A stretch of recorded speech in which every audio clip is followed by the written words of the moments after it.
Hey everybody, thanks for being here for our 25th Essentially Ellington Festival.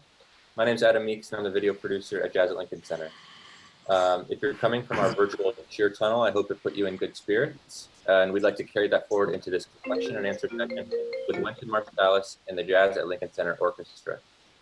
Joining us this afternoon, in addition to Wynton Marsalis, is Ted Nash, Sherman Irby, Camille Thurman, Victor Goins, Walter Blanding, Paul Nedzella, Chris Crenshaw, Elliot Mason, Vincent Gardner, Kenny Rampton, Marcus Printup, Dan Nimmer, and Carlos Enriquez. If you have a question you'd like to ask, we'll be using the raise hand feature in Zoom. To do that, click on participants at the bottom of your screen and then select raise hand. That will create a virtual lineup of questions and we'll get to them over the course of the hour. If you please make sure that both your first and last name appear as your username, that will help me call on you when it's your turn to speak. And when that time comes, I'll unmute your microphone and you can ask your question. With that, I'd like to hand things over to Wynton Marsalis to kick things off. Go ahead, Wynton. Okay, thank you very much, Adam. Welcome you all. Congratulations to everybody. Been fantastic listening to your tapes, hearing you solo, checking you out on the jam session. We're looking forward to continuing our celebration of Essentially Ellington. This very interesting, difficult, and jubilant times in the world. Of course, we've been locked down, all of us everywhere, and now we have this wonderful music to celebrate. A lot of protests and different things going on for Black Lives Matter, very significant civil rights struggle in the world, poverty struggle in the world, forms of government struggle in the world, all perfect for jazz. Ours is a music that is a music of engagement. It is a music that is constructive in its engagement. It's so for real. It's about communication and a directness. I'm happy to have so many of my brothers and sisters in the orchestra on on this call with you today. Normally I do this myself. It's very important for all of us to let you hear our voices. We all have different opinions and different takes on things, but we share a common love for humanity that's in the music of Duke Ellington and that we will share with you from our different perspectives. We encourage you to ask whatever type of question you would like. As directly as you ask that question, we will answer you to the best of our ability in that same way. Jazz, as you know, is a music that is about freedom of expression through improvisation. Swing, we work on playing with each other, and it's something that we do as a profession, how to work together. And the blues, which teaches us that sometimes the only good thing that you can take out of something is your attitude about correcting it and making it better. We, of course, have also been touched by COVID-19 and the inability for us to play together. We have many of us have long-standing relationships and a deep love and respect for one another as musicians, composers, as educators. Because we all play each other's music, we have a special relationship to one another. We urge you to ask whoever, from your instrument's perspective, any of us is more than happy to answer questions. And we look forward to addressing your concerns, your issues, and we all would like to once again congratulate you so much. Brother Adam. Great. So let's kick things off. We've already got a long queue of questions here. So this first one's coming from Bernie Urania. Bernie, you there? Yeah, of course. All right, go ahead, man. All I want to say is good afternoon to JLC and all its members. My question is, what is a daily practice routine that you have, especially when in this world you're never satisfied with what you have? So what do you do every day to keep up your skill? Okay, let's see. We're going to throw this to one of our most practicing members, Walter Blanding. Yeah. We're going to let Walter answer that. Okay, well, it's important to have an objective in mind when you practice, and baby steps can be more effective than trying to accomplish a lot in a short amount of time. So as you practice, when you're working on the things that you think are important, as well as the things that your instructor has suggested that you work on, try to keep in mind the purpose. For example, what instrument do you play? The electric and double bass. Okay. Wow. So that would be something Carlos could tell you more about specifics of what to practice. But when you're working on specific exercises, keep in mind if you're practicing your scales, or if you're working on a new song, or working on bass lines, or improving your tempo, just to focus on one particular thing with serious concentration and an objective in mind. To have an idea, okay, today I may be really want to focus on trying to get my scales down or playing evenly in time, and just concentrate on that until you make some type of a progress. It's important to understand also, just as anything, because these things go far beyond the scope of music. As you're working on these things, to remember that you have to kind of accept yourself where you are at this point, because we all start at the same place.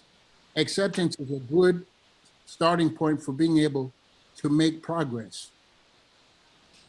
Thank you. Hey, Carlos, can you say a little something technical about the bass? Thank you, Walter.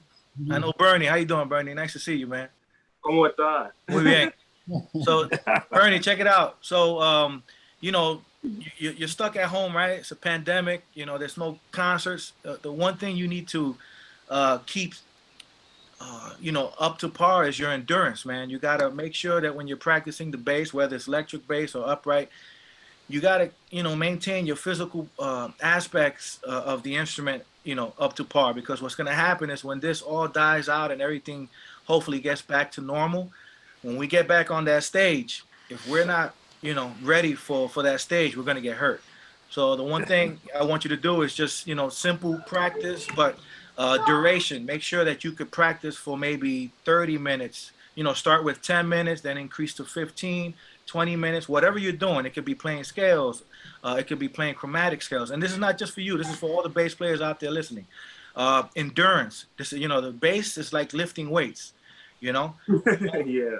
So you got to start slow. You got to increase your weight mentality, you know, and once you get to that level that you could actually endure the you know, the time and the endurance, then, you know, you could kind of pull back. But right now, just maintain your physique on the instrument, and you know, take it easy and make sure that you have enough time to sustain yourself. Thank you. The one last thing I want to add for you is make sure that you keep and maintain a consistent schedule. It's tied into what Walter was saying.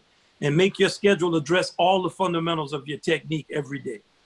Okay, great question. You can play too, I remember you.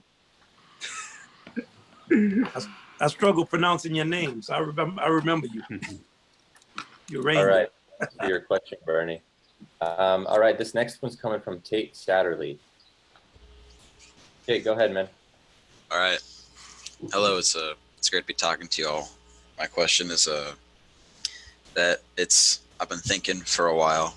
There's been a lot going on in the world, around the country, and I wrote this question because I feel like it's important to be able to articulate it effectively and scholarly. So I'm just going to read out what I wrote here. It is my belief that it's the secret to no individual living in today's America that we have reached a renewed period of civil unrest, the likes of which has not been seen for years, if not decades. I also believe that the role music, specifically jazz music, has played through our history is as a vessel for self-expression and connection for every man, woman, and child, regardless of race, religion, color, creed, or sexual orientation. From Cuba during the oppressive reign of Fidel Castro, to the jazz ambassadors of the late 50s and early 60s, to the countless songs and albums related to and in support of the civil rights movement within America. Given this history, do we as musicians, specifically jazz musicians, hold roles and responsibilities in regards to these movements today? And if so, what do you believe that looks like at each level of musicianship? Okay, I'm gonna start by giving you a brief answer, and then I'm gonna turn it over to Ted Nash to answer. But I believe we have a responsibility as citizens to be engaged in forms of government. And I believe that we have to question even things we take for granted. Like we'll say something about a regime. Well, what do we know about it?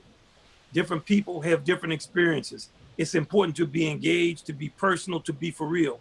What we find in jazz is that there was tremendous energy around the civil rights movement, but it was figures. So when you look at the 1950s and 60s, people who are known for like Mingus and Ornette Coleman, on and on and on. If you go back into the 30s, people who are against segregation like Benny Goodman, Dave Brubeck had the first integrated military unit in World War II, which was segregated because of the heroism of Afro-American soldiers in World War I. You look into our history, I encourage you to be engaged, to be vocal, to be for real about your perspective and the research. You find it in jazz, the level of involvement in civil rights has gone down over the years. And it becomes more and more difficult to find figures with the type of fire in their tongue like Mingus, like Max Roach, like Coltrane. You don't find that many figures of 70s, 80s, 90s up to today. I encourage you to be for real and to touch on that and add that to your arsenal of things. But I'm going to turn it over to Ted Nash. He comes from a family that was involved in civil rights, and we've discussed these issues many times down through the years. Yeah, thanks. No, Wynton is always very eloquent about subjects like this, and I learn a lot all the time from you, Wynton, talking about this. Yeah, growing up with civil rights activist parents, it was interesting because I was just researching some stuff the other day, and it reminded me how little we have changed since 50 years ago. It's incredible. And I think that the one thing, and even going back to what Walter was saying about practicing, about commitment, and I think that, you know, we're jazz musicians. We train ourselves, we train our instinct to be committed to something and to go all the way with something. If we don't do that, we can't become good musicians. And I think that things are different now. I do notice a difference in the way the protests, it feels like with police reform and all this kind of, the opportunities that we have right now, we can't let them go. We can't just go back to where we were. What happens is we always go through this, everybody gets all fired up and enthusiastic and passionate about this stuff because it deserves to have that kind of reaction and attention. And then we kind of just lazily go back to what we do, and we forget that we are on a mission. And as jazz musicians, we have an opportunity to express and to talk and engage with people. That's what's so beautiful about jazz, is that we're a community. And like right now, I'm in Atlanta, and you know, this is the site of some historic civil rights activities and protests. I have now dedicated the next several months of my calendar to doing what I can to do politically, to help in racial and other kind of areas that I find are really, really important. I do not want to just let things go back. And that's what I'm learning right now, is that we've already proven that historically, that we just keep going back to some old ways.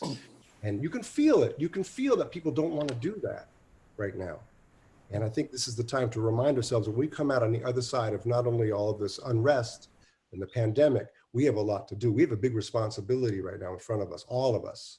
And I welcome anyone to contact me or to, you know, share what you're all doing about this. I'm looking forward to this opportunity to continue to work on the things that we've been working on for years, but we have so much more to do. So it's a beautiful question that you've asked, and I appreciate that you're thinking about these things. It's good, man. Right. Thank you. Right. Yeah.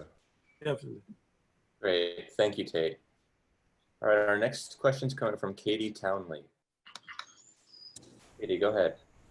Hi, my question is, how do you think understanding music, especially jazz, helps to better understand people?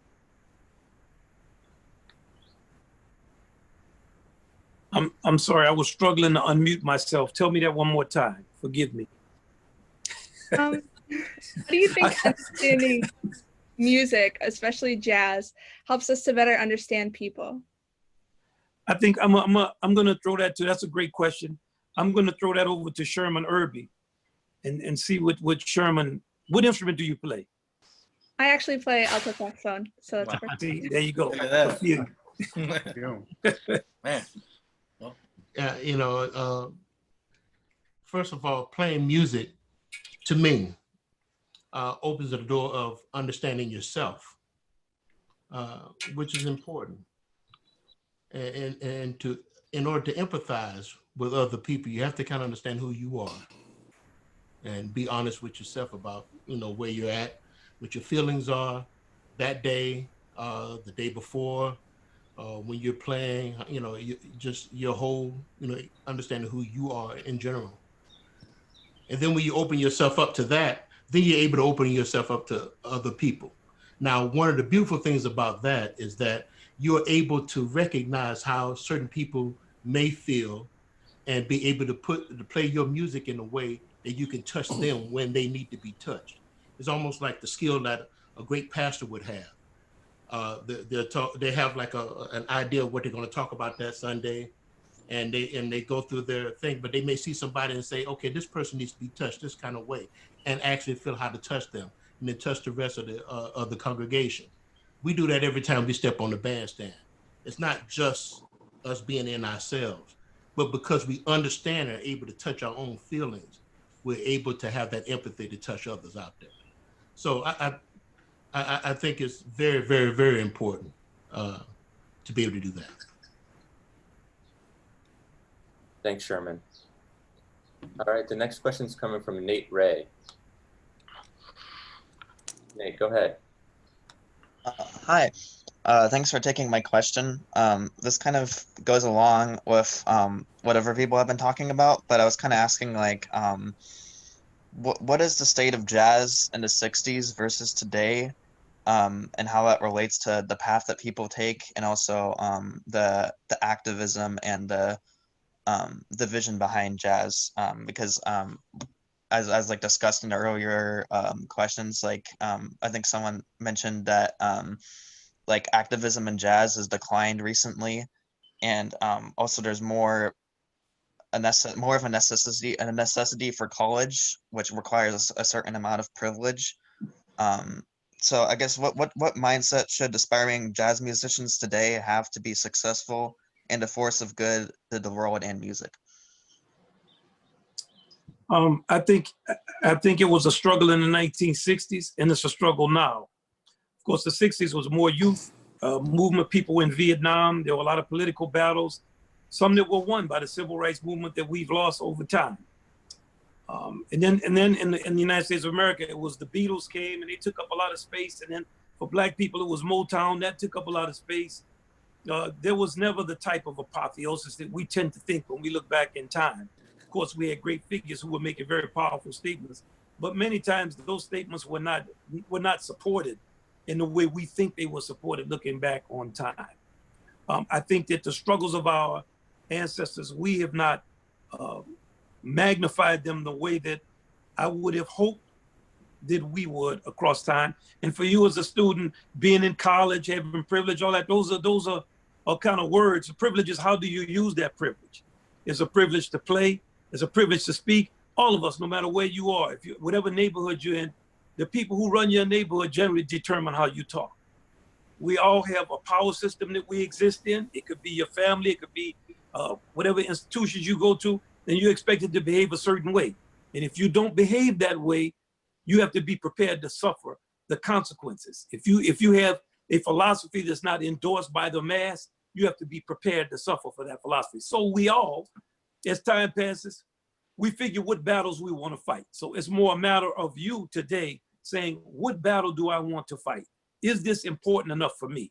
And if you deem, yes, this is important for me to expend energy and time to write about it, to do albums, to any of these issues, certainly something like racial prejudice in the United States, it's an endless issue. It touches every aspect of our way of life, and tribalism and sectarianism in the world, for those who are not from our country. It is something that is, we've been bequeathed a legacy of injustice. The question for all of us is, like when we sit as a band, do I want to play all the solos, or do I want to hear Marcus Prenner play? Do I want Victor Goins to play? Do I want Ted Nash to play? Do I want to create arrangements that features me on everything, or do I want to hear Carlos Enriquez play? Do I want to learn Afro-Latin music? And do I want to give to, or do I just want to say, you have to play with me? And traditionally in the world, the people who receive the most credit and the most this and the most that are generally cult of the personality, military figures that are able to defeat everybody and make them go their way. Now it's the time to see the world another way, as a collective and collaboratively.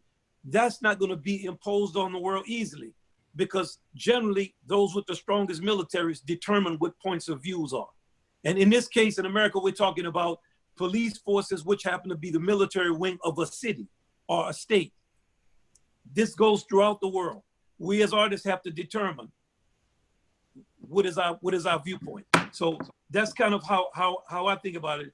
Who you are is who you are. And what you're willing to fight and what you're willing to suffer and sacrifice, that's going to define who you are as you proceed into your adult life. And these are not things that are, like Ted was saying, a year-long issues. I think I'm going to just throw it over quickly to a man who remembers the 1960s, Mr. Victor Goins, so he can give you a perspective across time.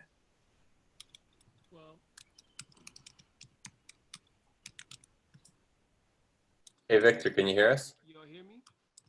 You need to raise the audio level up. We can barely hear you. That's better?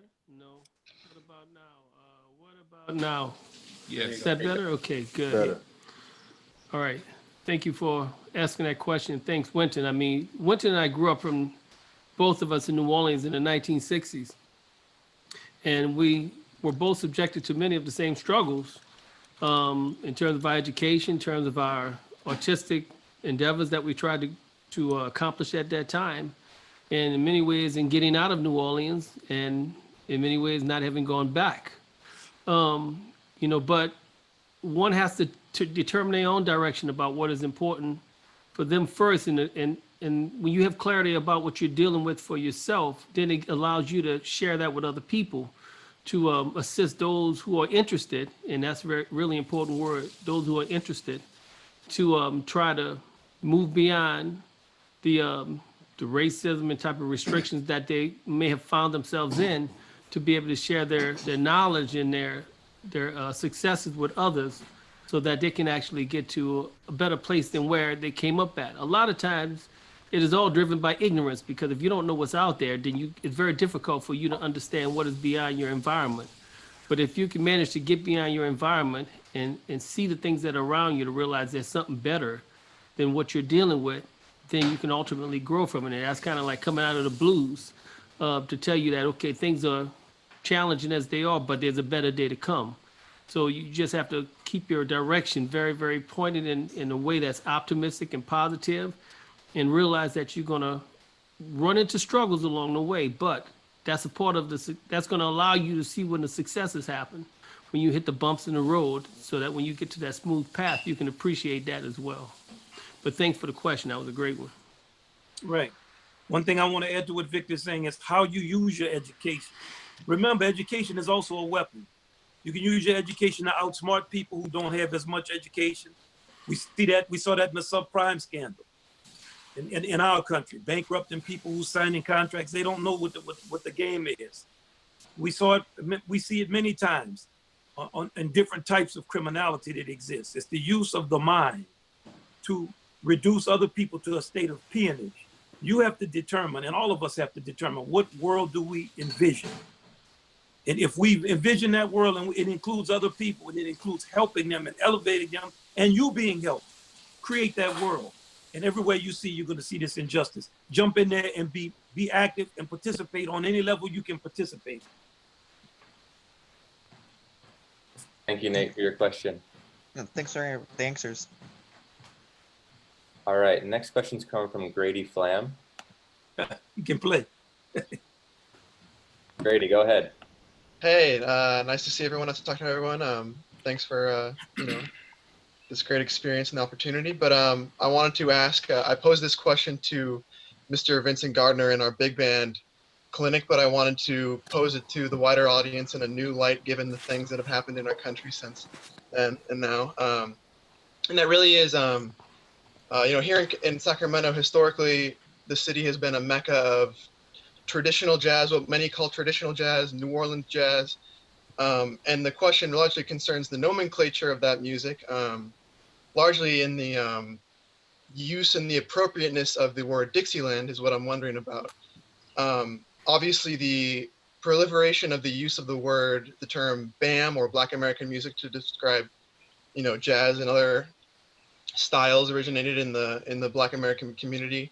And so I was wondering about what the band thinks about the appropriateness or the place of the word Dixieland, and or if it's not appropriate. Obviously it has connotations within the Mason-Dixon line and slave states and very painful stuff. But I was wondering how you thought about the use of that word. Obviously some would argue that it refers to an entirely different style of jazz than what Louis Armstrong and people were doing in the 20s. So just anything you'd have to say on that topic would be much appreciated. Okay, I'm gonna just say what I think, and I'm gonna throw it open to other musicians. Everybody has a different opinion, so I want you to hear, especially if one of my band members has a different opinion.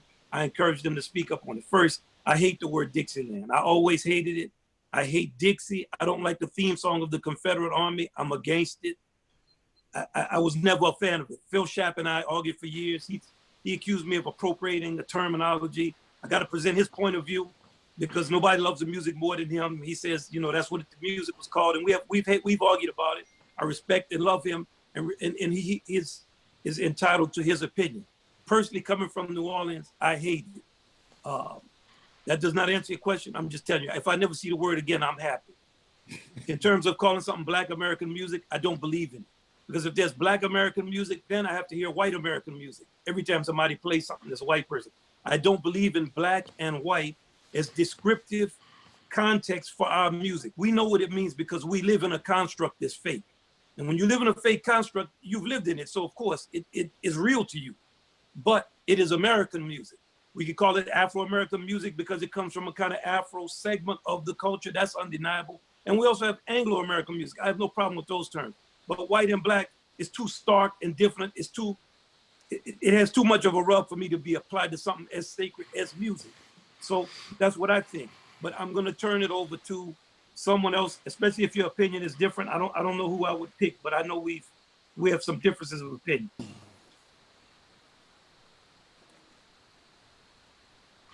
I'm gonna just say one thing coming from New Orleans. You know, that has always been a way of creating separation between musicians. People use it to try to determine what is superior over another person's music. It is something that is usually used by people who are uninformed, because great musicians try to come together regardless of what adjective they use to describe their music. So, but the public, the general public, uses it to distance us from each other.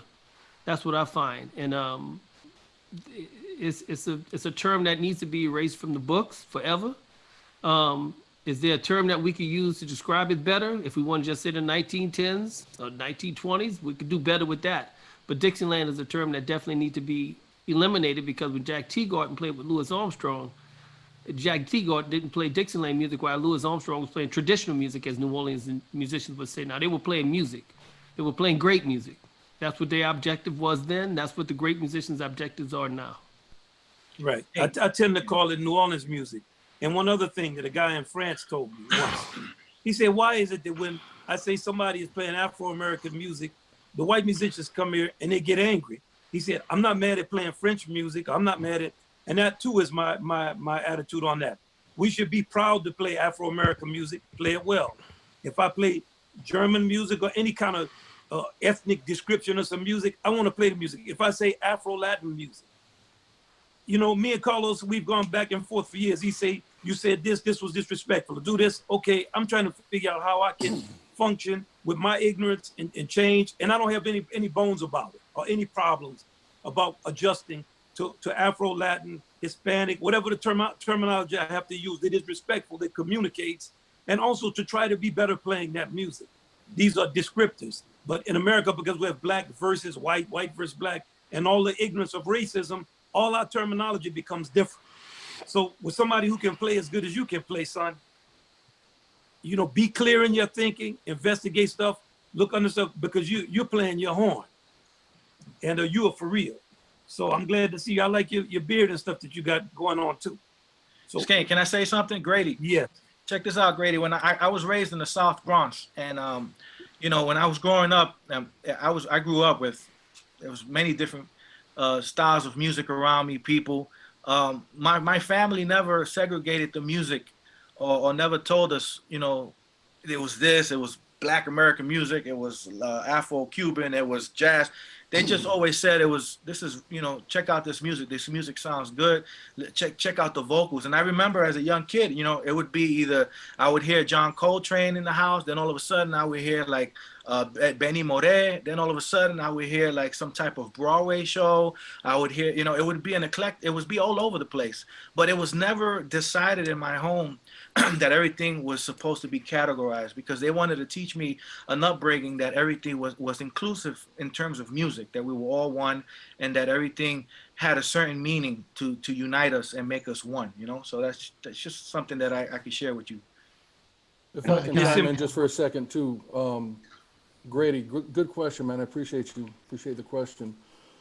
Just real quick, man, in the words of Duke Ellington, there are only two kinds of music, good music and the other kind. You know, and you know, when people try and take ownership of a music and try and label it, it's is divisive. You know, so, you know, there are two kinds of music, man. You know, so we all play music, and music is about, is a spirit of unity. And that's, to me, and that I firmly believe that that's what it should be. So when people are putting labels on things, they have other agendas than that a lot of times. So, you know, Dixieland music, I don't even know what Dixieland music is. You know, it's somebody trying to take ownership of something. You know, to me, it doesn't make sense, personally. But it's a good question, man. I appreciate it. And let me follow one thing from what Kenny is saying. There is such a thing as Afro-American music. There is such a thing as Anglo-American music. That exists. So to say, well, it's not this, it is this or it is that. And there's no shame in anybody learning. There is such a thing as Afro-Latin music. Benny Moray's music has a different accent, it's different knowledge, and it's very different from learning Hindemith's music. So there are differences. The question of any appropriation of a term is, does that make you superior to it because you're from somewhere? So Django Reinhardt showed us in the 1930s, he's from France. Does that mean anybody from Alabama plays better guitar than Django Reinhardt? It does not mean that. So the forms of music that the Beatles played, that's Afro-American music. Does it mean something less of them playing that? No. When it becomes less or more is when it's used as a tool to beat you down. I'll never forget the first time I played in Vienna with an orchestra playing the Haydn trumpet concerto. I was very nervous about, man, I'm from Kenner, Louisiana. I'm going over here. I'm playing with these Viennese musicians coming up in the South with all this prejudice and ignorance I was subjected to. How are these people going to embrace me? They could have treated me anyway. But in this particular instance, the trumpet section took me out. We went out and played, got some alpine horns we were playing. And this many years ago. I was maybe 23, now I'm 58. But it was an afternoon I never forgot. And when I played at night with the orchestra in the hall, the way they embraced my playing of their music and the welcoming, wow, man, you figured out how to play this music. They didn't come at me with a vibe like you don't have the right to play this music or you this and that. Now, granted, that's different from the position Black Americans many times are in. But I tell all of my younger white students, if you love some music and you pay dues to it, the worst thing you can do for it is cede your participation in it to some other person just because their skin is a certain color. Respect the traditions of different musics. But Carlos and I talk all the time about the great Lou Soloff, unbelievable trumpet player, Jewish, of an American, but Jewish tradition. And the Fania All-Stars in the 70s, Lou was playing all of these solos, and you would think it was somebody from Cuba, Afro-Cuban or Puerto Rican. It's a Jewish guy. And am I saying straight, Carlos? Yes, sir. That is correct. And if you knew Lou, man, Lou was about music, and you had to love him. So, you know, it's a lot of information. These are complicated things, and they require a lot of thought and precision. So I'm encouraged by your playing first, and think deeply on these issues. Don't just think whatever you read and go along with it. Think very deeply on these issues because they require a lifetime to understand and to articulate a clear vision of. But I'm gonna tell you this, you and everybody on this call is as entitled to any type of music as anyone else in the world, and your standing is based on your ability to play it, not somebody identifying you. Identify yourself by the power of your playing and your belief in what it takes to play it well. Awesome. Thanks so much, Grady. Our next question is coming from Aiden Dumaine. Aiden, go ahead. Thank you. I was wondering, like, why so many horn players are asked to learn piano and, like, what the benefit for horn players of learning piano was. Okay, I think I want to turn it over. Who wants to answer that? I got Camille or Paul or Chris, Elliot, Vincent, Marcus, Dan haven't spoken.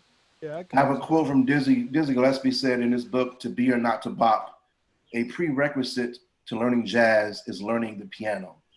And Dizzy was a student of the piano. He used to hang out with Monk, Mary Lou Williams, and all those cats was learn voicings. And if you listen to the way that Dizzy played, Dizzy had such a keen sense of harmony because he learned the piano. You know, he wasn't just playing lines. He could see the keyboard in front of him when he was playing. So it's very important to learn, you know, just how to voice chords. And I would get with a jazz pianist and just ask him to show you some voicings, transcribe like a few Monk solos, like some simple solos, just so you have another perspective of music outside of your main instrument, you know, so very important to learn piano. I can add a little. Oh, go Dan. Okay. All right. Thanks, Eddie. Great question. Yeah. Well, obviously, I play piano, so it helps us. It helps you see everything. It helps you visualize. Well, I'm talking seriously about horn players. It helps you visualize everything, like what Marcus was saying. You can visualize everything. Whether it's on your horn, you'll be able to see the lines you're playing. You'll be able to see your lines within the harmony on the keyboard and the shapes that go along with that. Also, it helps you with voice leading, different ranges, and composing, arranging, all the above. I always tell every student, even drummers, you've got to learn harmony. You got to learn the piano, just to a basic level. You don't have to be Horowitz or Richter. You got to be able to deal a little bit. You know, everyone can play a little bit of piano in this band. Some better than others. Yeah. Who are some of the worst? Yeah, who are some of the worst? Everyone is proficient. Proficient. But yeah, great question. Proficient. It's Danny's birthday today That's too, right. y'all. Happy birthday, man. Thank you. Can I say something real quick just to throw in there? For vocalists and instrumentalists, I think it's very important for you to learn piano, like everybody said, because you can see everything in front of you. But also, it's a language in itself, harmony, understanding what sound it is that you're trying to get and how to notate it so that when you're communicating with your rhythm section, or primarily the pianist, you know exactly how to tell him that sound that you're looking for, or that shape, or that voicing. So it's important to understand that language, because for us horn players, sometimes we just look at it as, oh, well, it's this, and it's this chord. But then you might take it to a pianist and they're like, well, actually, it's this because I recognize this better or easier than this way of notating it. So it's good just for the fundamental understanding of the language to learn it. And of course, the color, the sound, being able to identify those colors, being able to see what it's like to juxtapose certain colors. I hope everybody's ready. So yeah. Wynton, can I add one last final thing to that? Also, the time that you spend at the piano will pay dividends when you ultimately, as a horn player specifically, but anybody, when we play, we look at a chord, we should have a conception of what that sounds like when we see that chord. And that is, you can actually develop that skill further by sitting in front of the piano and playing harmonic progressions for yourself, so that when you see an altered chord or a major 7 chord or a minor 7 chord, when you see it, a sound is associated with that particular nomenclature on the paper. Long before you play the first note on the paper, inside of what's going on, you have a sense of a sound. Yeah, get those piano skills together. My daddy always told me to learn how to play piano, and I didn't learn, so I showed him. You can play. Come on, You can play, man. It's always lying. He can play. He's He can quiet play. too. He don't like to show off, but he can play piano. All right. We've been trying to get him to admit that for years, though. No, he can play. He's Yeah, you can. he can play. No, man. Our next question is coming from Emily Dallos. Hi, so this is kind of specific to Miss Thurman and anybody else who wants to answer, I guess. I was just wondering who you take as your inspiration for your sound and how you got to that point. For me, it was two main people. For the saxophone, it was Dexter Gordon. Dexter had an incredibly huge, fat sound. And on top of that, he was so witful with his language. He had a way of playing and communicating with the rhythm section. It was like a conversation. And some of the things he would play was super slick. And I just wanted, I caught this fire just listening to him. The first record I ever heard was Dexter Gordon's Go. And I remember hearing him play on Second Balcony Jump on some rhythm changes. It was the baddest stuff I ever heard. And he just, I wanted to be like him. I mean, for me, I'm 4'9". But he's like a foot, 6'4". 6'4", 5. Yeah, 6'5". He was up there. He was up there. He was tall, but when I heard him, I never saw a picture of him, but I could hear that in his sound when he played. And for me, it was just like, okay, whatever I got to do to sound like I'm 6'6" playing, that's what I My inspiration. Of course, Sarah too, because I'm a singer as well as a player, and when I heard her sing, she to me sounded like an instrumentalist. Even though she was using her voice, she had a command and a freedom like an instrumentalist. And I found out later that she was a pianist, and that really got me to hone in on my skills of, okay, let me understand harmony, let me understand playing my instrument as a saxophone, let me see how I can experiment doing what I do on my sax, my voice, and my voice with my sax, and vice versa. So those are my two inspirations. Great. Thank you, Camille, and thanks for your question, Emily. Sure. So I received a recorded question from Blackburn High School. They're in Melbourne, Australia, and unable to make the event due to time zone differences. So I wanted to cue that up now. Here is Blackburn High School. Hello, Wynton Marsalis and the amazing team at Essentially Ellington. My name is Max O'Connell from Blackburn, Australia, in the Blackburn High School Jazz Orchestra. And our question is, how relevant is the Australian jazz experience where our culture is not steeped in the cultural, political and musical input that has forged the music we call jazz? Are we just looking on, trying to be a part of something that is not really a part of who we are? Okay, that's a good question. It's something we were talking about earlier. It's a great question. I'm going to turn that over to our member that's not American. But before I turn it over to him, I want to recognize our baritone saxophonist that passed away, the great Joe Templey. Yes. Who's from Scotland, who for years is the center of our orchestra. One night, Marcus told me, we were listening to Joe play. He said, man, it's somebody not even from our culture could play our music better than us. Your ability to play is based on your ability to play. Music, all of us have an ethnic heritage, but we also have a human heritage.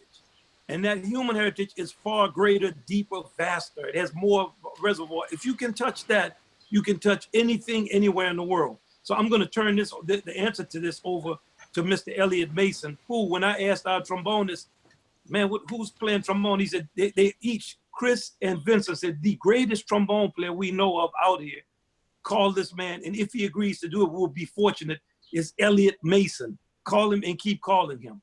So I want to hear from how Elliot wants to answer the question from down under. All right, how's everyone doing? So yeah, it's all relative to me. It doesn't necessarily mean where you live can dictate how you play. Like all my idols, and this kind of comes from the previous question as well.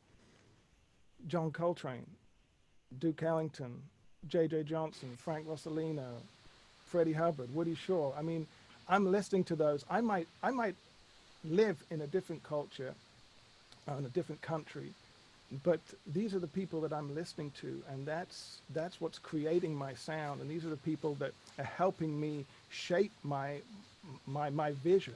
I'm still trying to stay true to myself and where I'm from and how I hear music, but I don't necessarily think just a place where you live or a certain scene in a certain country can be any less relevant now. Obviously, this started in the US and it's American music, but for me, and that's part of the reason why I wanted to move here, was to be just sit next to the people that are in this room and play this music with them and experience it firsthand rather than just the recordings. But for me, and I'm sure you get that same feeling when you're in the US or even when you're just playing with your peers that have experienced that multicultural experience.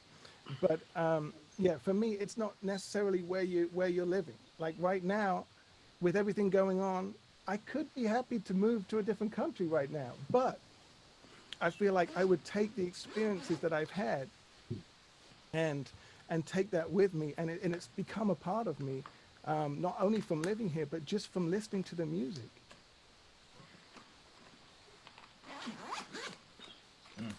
Right. Thank you, Elliot, and thanks to Blackburn High School for that question. Let me just add one thing to what Elliot is saying. Yeah. When we're playing together, when we're playing Elliot's music, or his father and mother both are jazz musicians. He grew up in the tradition of jazz. Walter Blanding's father and mother, both jazz musicians. So he's surrounded by the music. At this point, the music has traveled all over the world and people can play everywhere. So you're a part of the continuation of this music. It's only the racism that existed before that exists that makes someone think they have to in some way run away from the fundamentals of the music and make it be a certain way for them to be a part of it. You're a part of the music. All you have to do is claim that heritage and be a part of it and don't feel any kind of way about it or you need to be entitled. I will guarantee you when I play any music from another culture, I'm trying to learn how to play their music and I'm trying to claim what I can play. Carlos always teased me and say that I sound like I'm not from the Latin culture when I play the music, but I'm trying to play it and I'm trying to claim my space, not say, well, you know, I got to be from Cuba to play or something. No, I'm sitting up here playing with y'all. All right, our next question is coming from Alex Avey. Alex, go ahead. My question is about like learning tunes and language.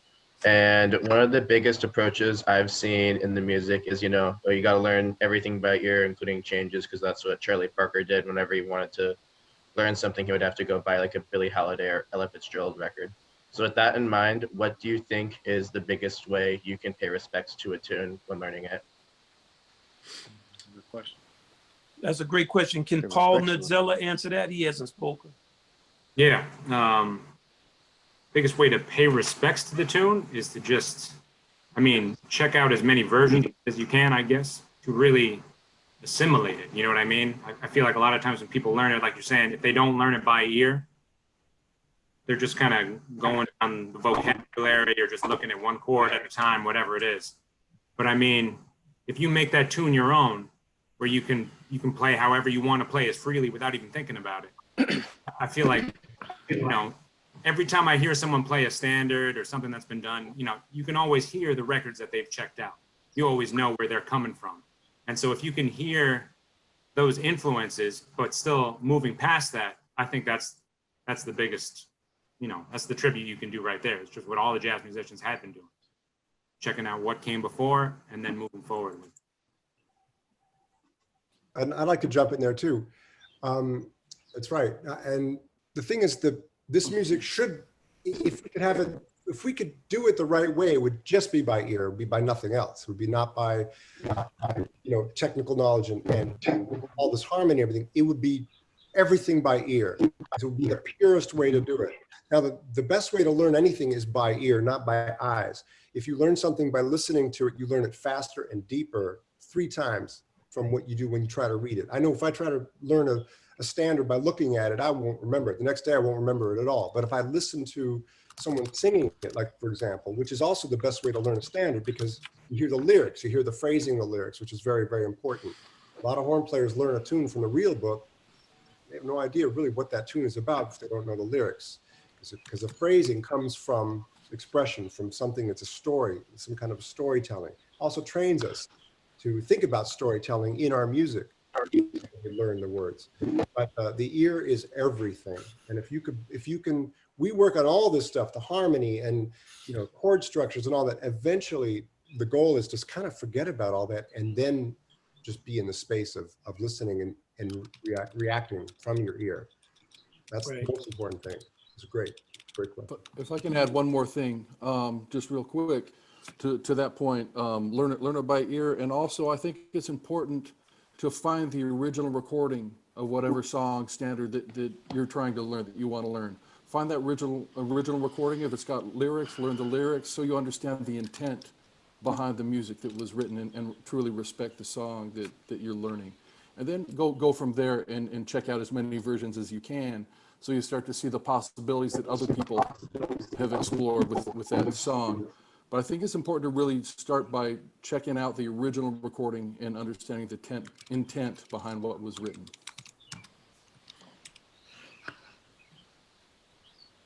All right. One last thing. Chris, is somebody else going to talk? No? I want to, in answering this question, I want to call on Chris. Chris has perfect pitch. He can hear all kinds of stuff. He has very, very advanced hearing. You heard from some other members of the ear club too. Now, there's a lot of people in the band can hear. I just want to get his opinion about learning things by ear and knowing them, because he possesses both knowledges.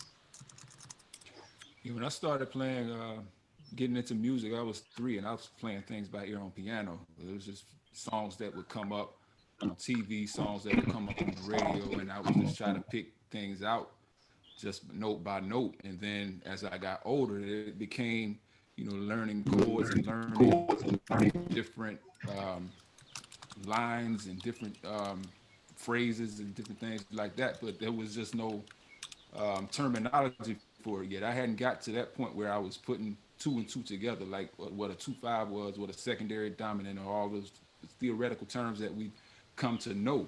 It was just a grassroots way of learning things. Like, yeah, I can do this now, so I can put this in my bag. And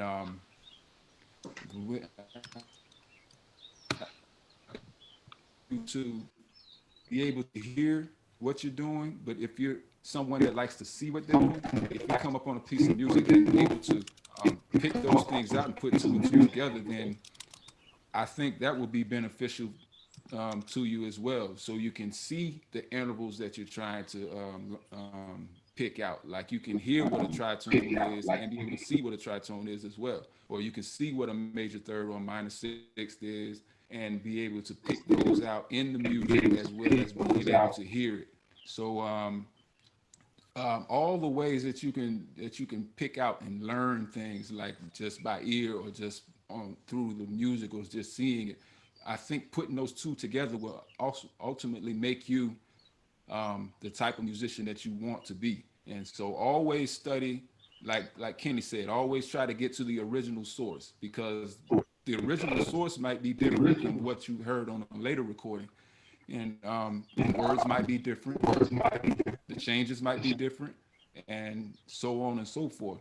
But if you're curious enough to know the ins and outs of a particular standard or a particular song, be curious enough to try to get all of those ways, so you'll be aware when you get into a type of setting, whether it's a jam session, whether it's on the bandstand or somewhere else, you're able to have all of that at your disposal to use and to teach, and be able to teach, tell others of what you know.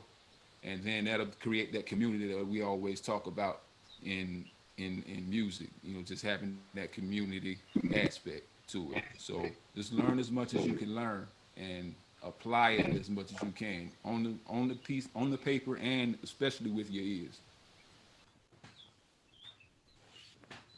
Yeah, I just want to say something real quick. I'm not from the ear club. That was not my gift, I don't think. I had a way of studying things and to get a better understanding and being able to hear things by the amount of things that I learned by studying. So always been my thing is that the more I learn, the more I can hear. That was always, not everybody learns everything the same way. So I'm just giving you just a different viewpoint of somebody who just wasn't able to hear all of these things, and like if somebody plays something, be able to play it right back on the instrument. I didn't have that kind of skill. But as I learned about theory and different rules and make observations about things that I heard in music by studying it, I was able to hear more things. So if you don't have that particular skill of being able to hear all the, to play back anything that you hear, eventually you will, if you just, study, make notes. If that is your way of thinking, that's the way that worked for me. If I could just add one thing to Sherman's too. As an educator, everybody has to do what's going to allow them to excel as quickly as they can, because time is short. So we need to be willing to utilize all of the technology and everything that we have around us to acquire as much information as we possibly can use at that time. Okay, one last thing I want to add to that is always remember to study yourself. You have a tendency to think that the direction you go in is you learn a lot and then you become yourself. And you're always you. You're even you down to what you like in the things you study. Camille told us what she heard in Dexter Gordon. You may listen to Dexter Gordon and hear something totally different from that, because that's you. Jazz gives you the unique opportunity to study yourself, to have pride in yourself, to think about the things you can do that distinguish you from everyone else. So in addition to your studies, study what you can hear and have respect for your own invention. Because ultimately you want to get to your thing, what's inside of you. And you don't have to do as much studying of that as you do of other people's stuff because it's you. You just got to be willing to look at it and keep staring at it when you don't like what you're seeing.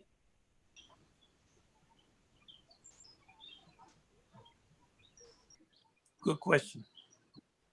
Thank you. All right, now good luck. Handle your business. All right, our next question is coming from Kevin Hilario. Kevin, go ahead. Hi. Good afternoon. My question is, how do you make the music unique but also respect its history? Like the Basie band, it has a certain sound, and the Ellington band had a certain sound that made them unique. And how do you, each of your unique experience impact you in playing these types of music? I think Vincent would be good at answering that because he played with Basie. And we always call on him when we're learning Basie's music. And Vince? Sure, okay. Well, I mean, I think it's just a general approach. I think it translates to all, jazz music is that, something that somebody told me a long time ago when I was really into, well, I still am really into J.J. Johnson, but when I was really first studying him and really trying to become him, and I could imitate him very well at one point in my career. And somebody told me, well, he has that job. He said, well, there's no need for you to get up and play every solo just like J.J. Johnson, man. I can hear something in you that might just a little different than what it is. But when I thought about it in hindsight, you learn so much trying to be like someone that it gives you the basis creatively and technically, even on your instrument, to be able to do some things that can later develop into your own style of doing something. So I think of that same thing with anybody's music, with Basie's music or Ellington's music. It's important to learn it and to try to learn it to know it as authentically as it is, and to understand it as completely as you can. But you'll never be able to imitate it. But in your trying and your understanding of exactly what it is that they were doing that made it sound so great, and you're trying to even imitate what it is, you're not going to be able to imitate it perfectly. But what you will create in trying to imitate it will be something that's great because you started with that as a foundation. And so it's really important that you do that, that you dedicate yourself, especially in your younger years, to really trying to imitate great people on your instrument and great bands. If you're talking about Basie's music, a band collectively playing, that it's important to do that. And, just realize that the goal is not to play just like Basie. The goal is to just to swing somewhere in the orbit of Basie, and you're going to be doing all right.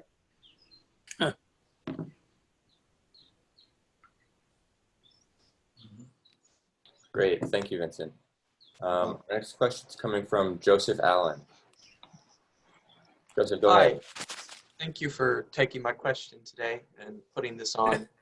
I was going to ask, how do you envision the future of jazz, and what do you think is left to explore in the genre? Okay, that's a good question. I like your background too. Thanks. The genre is endless.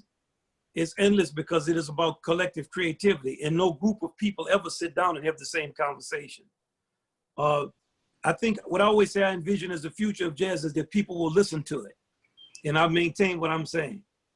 If you could ever get people actually listening to the music, and the implications of the music are so great, there's so much of the music that is unknown because it's relegated to periods, era, just the world of Duke Ellington alone is so deep and rich and vast. From a listening standpoint, it is endless because we improvise. You could still play New Orleans music. 5 or 6 people sit up and they just start playing. It's stuff you'd never heard in your life. So I tend to not go with the I have to have a school that can be named with a bunch of imitators, and more to what I believe envision the future of the world to be, a kind of collective individualism that I find we have in our ensemble. We all write different ways. We play different ways. When we're music directors, we direct in different ways. And I envision that in our music. I think we need to know the music better. But I'd like to ask someone to add to what I'm saying. And I want to call on a person who's playing is so individual and unique that even if he's trying to imitate somebody, he can never do it. I want to see what Marcus Prentup thinks about that. Oh man, you know, I was thinking about what I was gonna say if called upon. You know, I'm sure the cats like Louis Armstrong, Duke Ellington, Fletcher Henderson, were wondering what was going to happen with this genre after they left us. And then came Dizzy. Then the next generation came Lee Morgan. Then the next generation came, I'm saying trumpet players, of course, Woody Shaw, Wynton.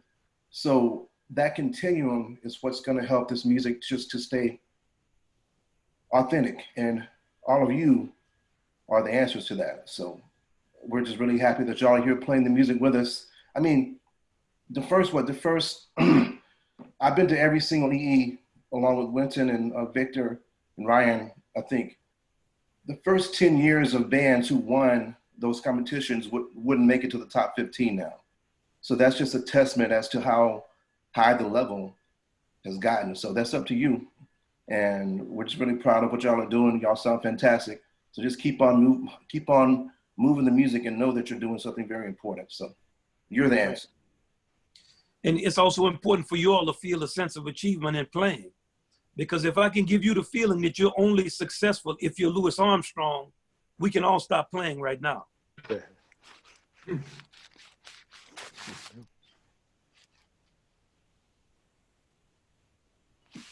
All right, our next question is going to come from Michael Gilbert. Michael, go ahead. Thank you again for taking the question, and thank you, everybody. I hope you're all well and staying safe during these interesting times. Okay. So one of the things that I notice about the Jazz at Lincoln Center Orchestra is that there's a lot of different generations of individuals in the band, and I think that a large number of them grew up in a different tradition than I think this generation has learned this music from, and they've learned in a much different way than we have. So I guess my question is, when you look at this music and how it has been increasingly institutionalized over the years in terms of higher education and even high school education and things of this nature, what do you think has been gained and what do you think has been lost in this transition? That's a good question. Who wants to answer that? That's a really good question. It has to be somebody with a certain age. That's what's been gained and what has been lost with more and more people coming from institutions. Who wants to? I'm the oldest one here. Yeah, Ted. Now that we've lost Joe, I became the senior citizen of the band. Right. I think that I'm 60. There are people in the band in their 30s. You guys are in your teens out there. I thought you were 40. Yeah. I thought you were 70. All right, next question, please. I think there was a bigger difference 50, 60 years ago in terms of eras of music. Music seemed to me, looking back, that it developed more quickly, that there were bigger changes in the music over the time. For me, I look back and I think about the heroes that I have, like Camille's talking about Dexter. We're talking about all these great trumpet players that Prentup just mentioned and all that. And I forget that the people who are around my age, a little older than me, Wynton, people like Mulgrew Miller, Kenny Garrett, these are like the new heroes, and they're kind of my peers. So I forget that they've had such an incredible influence on the generations that have come after.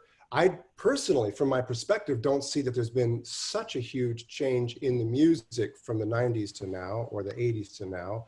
We've go through different things, but it's all influenced by the same historical background. And I think everybody who's 17 or 27 or 37 still looking back to Louis Armstrong, looking back to Charlie Parker and Sonny Rollins and Coltrane and Miles and all that to develop who we are. Then the music moves forward slowly, but that's based on everybody who's out there playing this music. So right now, everybody who is engaged in this music is having an effect on the development of this music slowly.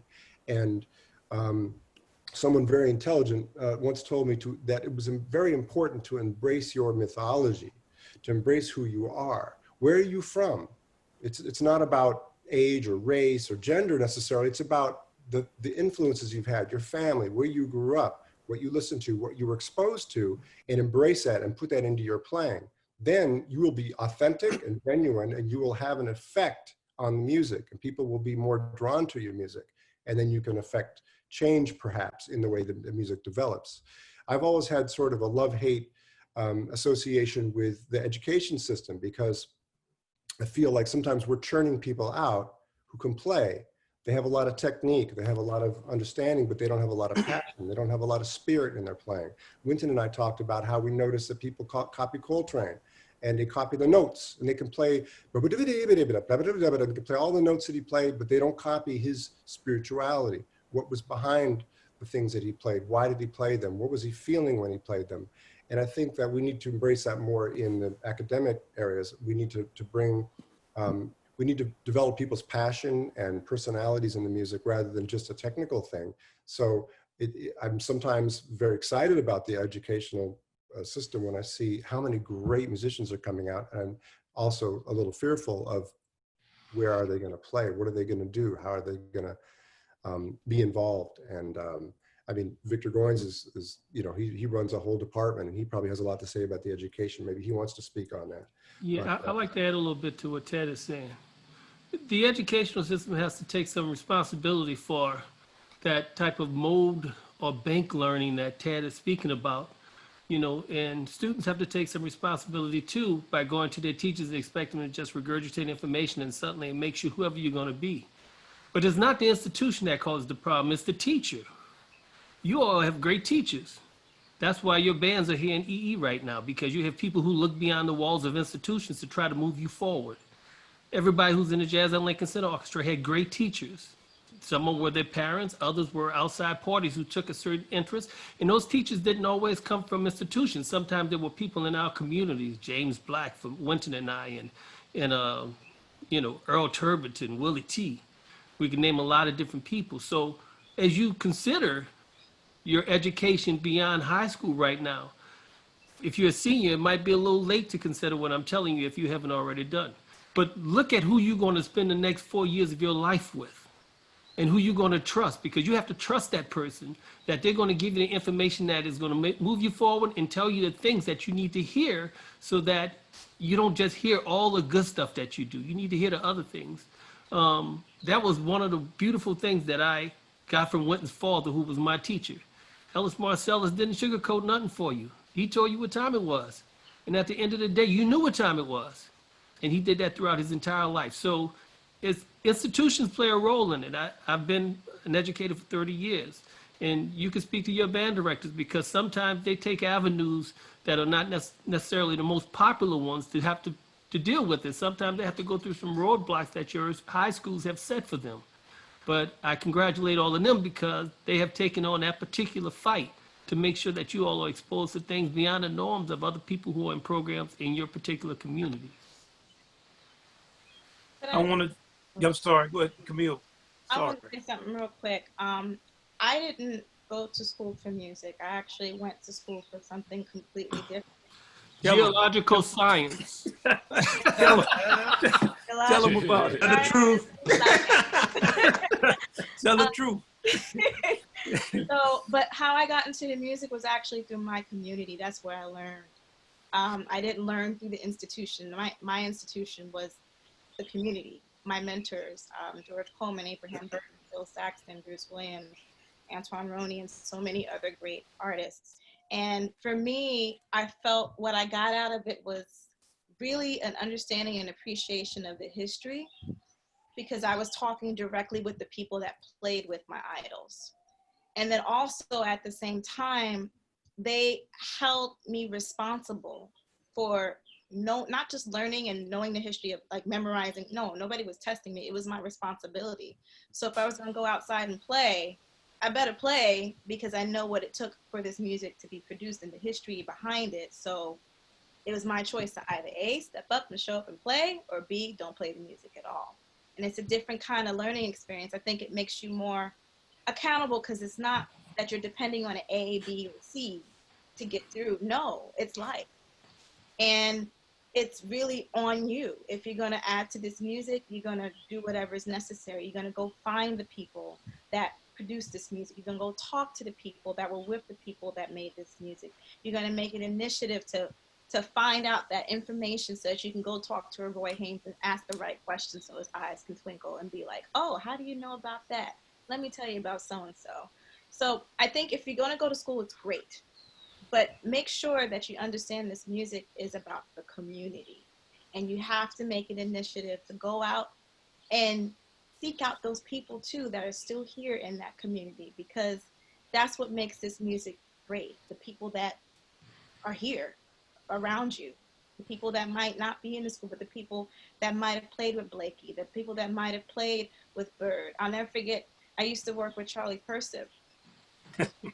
How I learned how to play fast tempos was playing with him, because he played with Dizzy Gillespie. And he would play the same. I would watch his ride, and I was like, man, I'm here volunteering my time once a week to come and play with this man, but I'm getting an incredible education just sitting and watching him. So if you're going to go to school, do go to school, but do make an effort to seek out those elders in your community and learn from them too, because you're going to make your educational experience so rich. Great. Also, it's also important for you to recognize that you're part of the institution. Sometimes I like to ask my students to tell me, what does the United States Constitution do?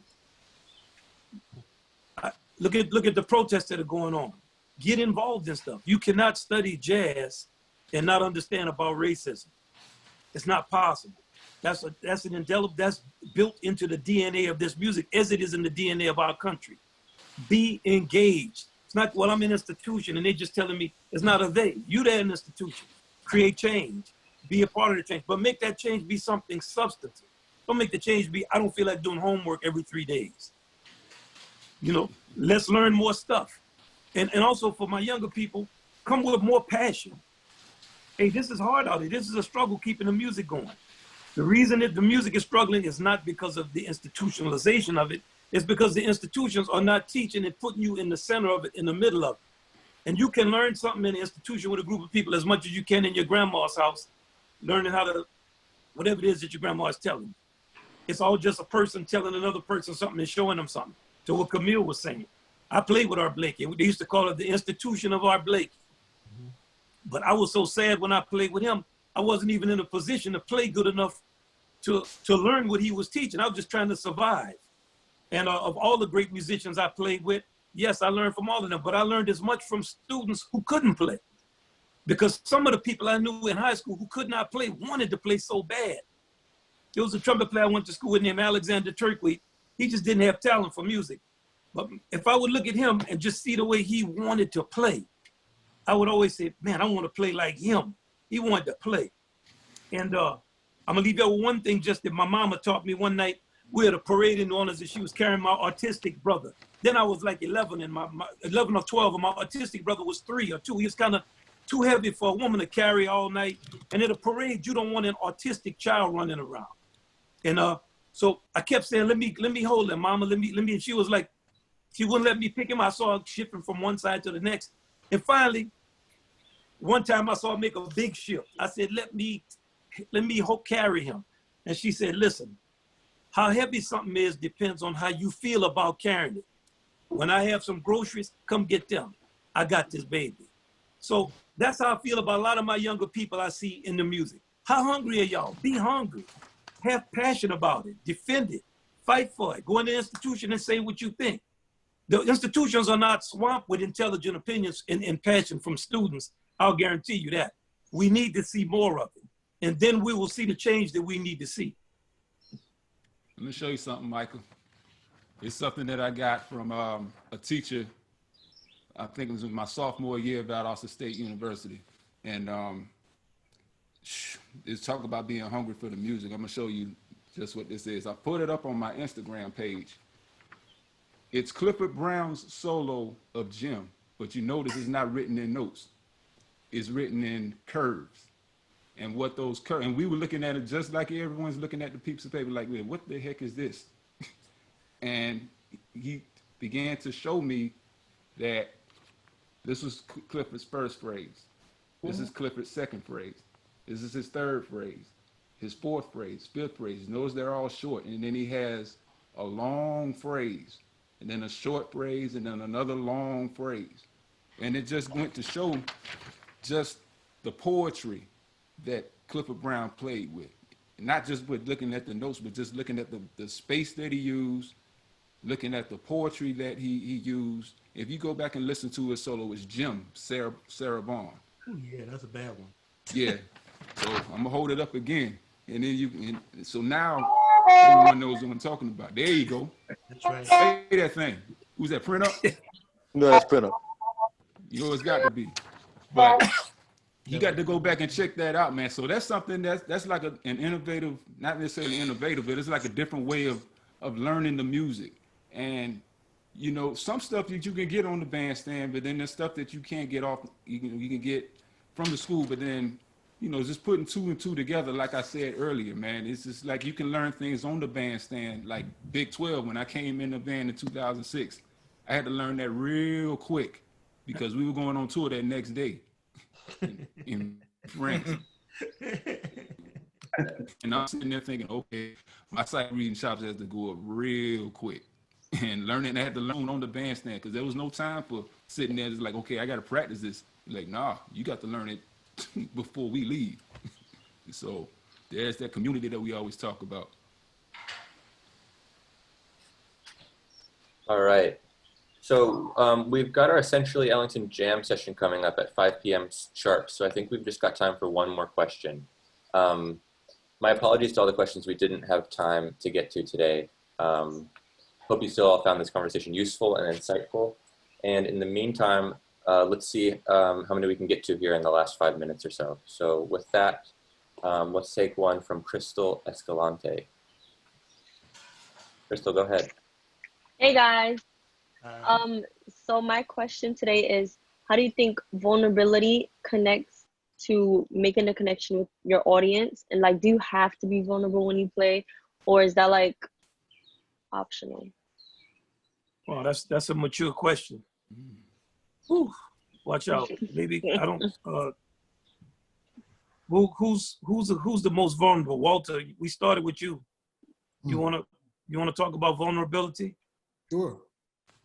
I guess it depends on what you mean by vulnerability, because that could mean a lot of things, but ultimately it's important to know that this music is so special because it's based on improvisation and all the skills that we need in order to successfully communicate and express our feelings and all the different things that we're talking about requires for us to be real. And to be real and to be human and show ourselves for who we really are includes our vulnerabilities, our strengths, the things that we do well, being spontaneous and being able to deal with difficulties on the spot and overcome them.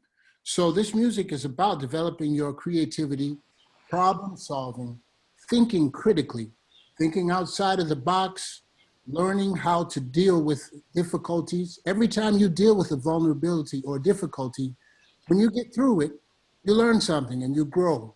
So these are leadership skills, speaking in front of large audiences, working together with a team to make an idea become a reality. So vulnerability, however you see that, that's your reality, and there's nothing wrong with it. This music is all about us being ourselves, whatever that is. Right, and it's an emotional thing.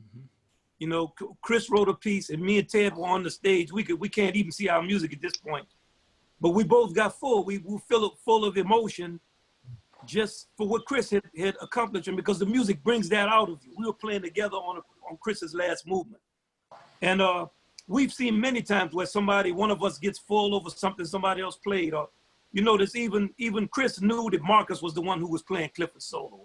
We're close. Carlos sometimes, because I knew him when he was 13 or 14. I look across at him and he'll be playing something. Walter and I played a session once, and we played two horn parts, trumpet and tenor saxophone, with such intensity that because he was a student of mine when he was 14 or 15. But now we're men. He has children. We have kids the same age. I don't know how old Walter was at that time, maybe in his 30s. I was in my 40s.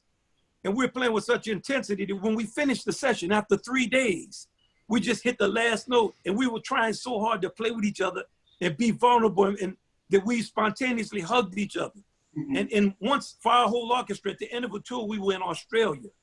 And we got through the whole tour, and we never, you know, we're not really, you know, we're what we are. We're kind of old, crusty. At the end of that tour, for some reason on the stage, we all just hugged each other. So yeah, and in front of people, it's hard to be vulnerable, to go with also what Walter was saying. It's hard to reveal yourself in front of people you don't know. It is a challenge. Sometimes we call it nervousness, but it's important to just say, hey, this is me. Like what Walter said, the honesty in it.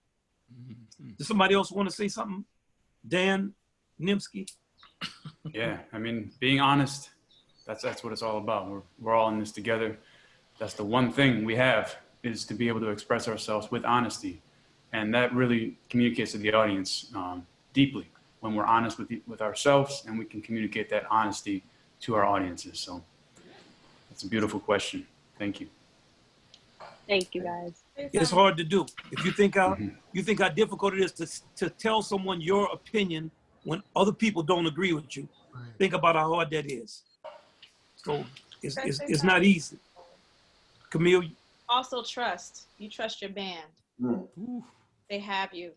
So whether you perform your face, whether you put a beat or drop a beat, they got you. And at the end of the day, y'all just playing and you're having fun. This is a communal experience. It's not about bashing or shaming anybody. Right. That's right. If you want to touch your audience, if you want to connect with people in your audience, open up a little bit about you. You don't have to talk about yourself, but you can express your ideas and values and thoughts and feelings of that moment, in that moment. And somebody else may pick up on that, you know, create that empathy. Okay. Yeah. So we're at 4:57, right? Yeah. So who's now old and crusty? That was probably good. Me, Ted, Victor, Sherman. Thank you. Thank you. Brenna.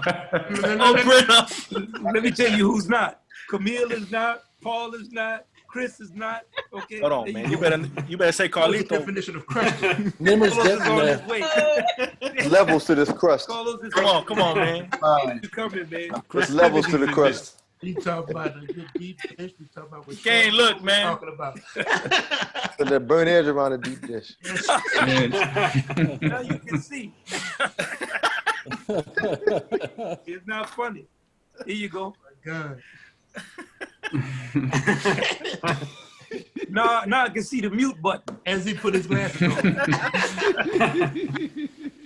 Carlos gave me the courage. See, that's about being vulnerable right there. Yeah, for real.